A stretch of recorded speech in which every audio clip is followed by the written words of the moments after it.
putok pala. Guys, gagawa kami ng donut. Yan yung maganda namin, si Miss Donut King. Donut King? Di ba Donut King po yan? Ay naman? Ay, Queen gali, sorry. Donut kami! Ako palang King siya. Tapos sinakpan niya up to 1 minute yata, 2 minutes, tutun daw yung donut niya. Ano pala flavor ng donut mo? Sir, thank you. Doon po sa rice cooker, sir. Sir, thank you, sir. Thank you po. Anong flavor ng donut mo? Ano flavor na itong donut ko? Puta, sunod mo. Anong flavor ng donut mo ng kuya?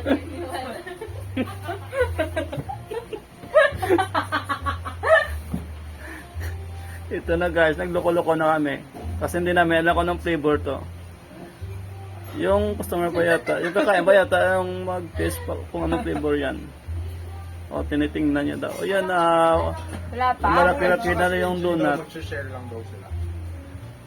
Talaga, sir? Sabi nila. Tinanong ko sila kanina. Share lang daw sila. Kung wari po kayo mga putang ina. Umuusok-usok na yung donut mo. Kaya mo umusok-usok ang donut ko. May sinasabi nito eh. Kung wari ko ang putang ina. Yan na guys, mabango na yung donut ni Madam Trixie.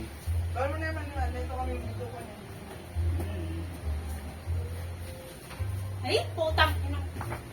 O, narinig nyo guys, nagmura si Madam Donut. Ayan na guys, napakaganda yung donut niya guys. Tingnan nyo, napakinis yung donut niya.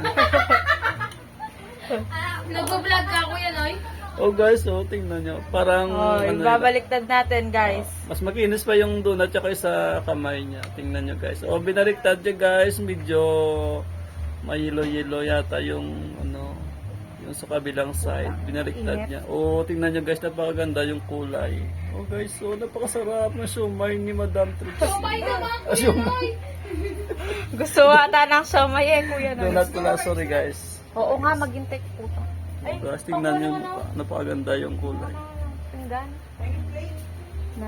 Nasira tuloy yung donut ko. Yan, nasira daw yung donut niya. Guys, tingnan nyo, puno-puno yata ng baking yan, kaya ang taba-taba. Hindi man naka-play. Linuloko mo yata kami, kuya Noy. Anong baho? Nasaan yung chocolate? Saan yung